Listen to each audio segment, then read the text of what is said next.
क्या आप जानते हैं भगवान शिव का कोई जन्म नहीं हुआ।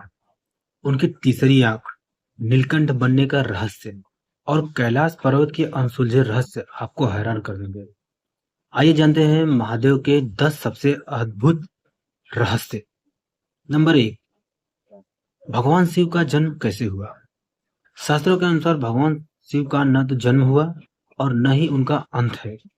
वे अनादि और अनंत है। वे स्वयंभू माना जाता है, अर्थात जो स्वयं प्रकट हुए हैं।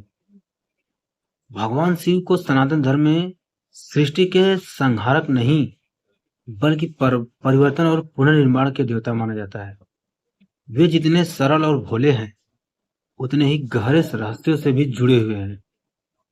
नंबर 2, तीसरी आंख का रहस्य।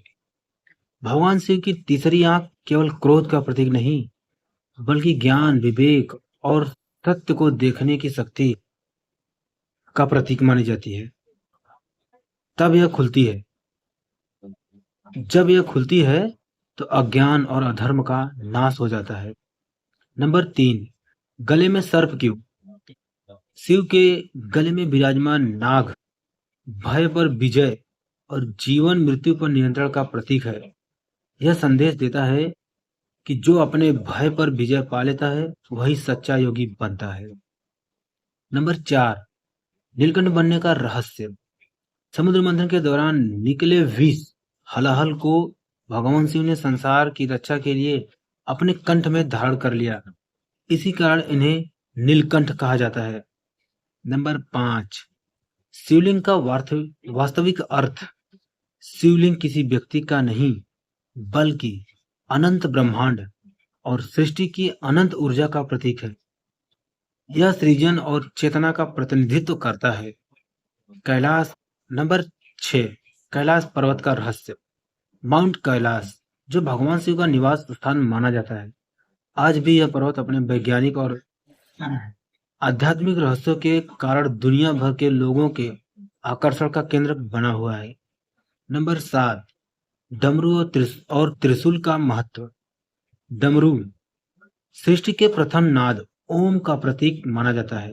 त्रिशूल 3 गुणों सत्व रज तम, 3 काल, भूतकाल, भविष्यकाल, वर्तमान काल और 3 प्रकार के दुखों का पर विजय का प्रतीक है। नंबर 8, भस्म धारण करने का रहस्य। भगवान शिव अपने शरीर पर भस्म लगाते हैं ताकि संसार को यह संदेश मिले कि शरीर नश्वर है और अंततः सब कुछ पंच तत्व में विलीन हो जाता है। नंबर 9, नंदी का महत्व। नंदी केवल एक शिव के वाहन नहीं बल्कि भक्ति, धैर्य और पूर्ण समर्पण के प्रतीक है। मानता है कि नंदी के कान में अपनी प्रार्थना करने से वह भगवान शिव तक पहुंचती है। नंबर 10, भोलेनाथ क्यों कहलाते हैं। भगवान शिव अपने भक्तों की सच्ची भक्ति से शीघ्र प्रसन्न हो जाते हैं, इसलिए उन्हें भोलेनाथ कहा जाता है। वे बिना भेदभाव के सभी पर कृपा बरसाते हैं। तो निष्कर्ष, इस कहानी से क्या निष्कर्ष है, इस रहस्य से क्या निष्कर्ष है। भगवान शिव केवल एक देवता नहीं बल्कि वैराग्य, ज्ञान, शक्ति, करुणा और संतुलन के प्रतीक है। उनके प्रत्येक स्वरूप, प्रत्येक आभूषण और प्रत्येक कथा के पीछे गहरा आध्यात्मिक संदेश छिपा है। यही कारण है कि करोड़ों भक्त उन्हें महादेव, आदि योगी और देवों के देव महादेव के रूप में पूजते हैं।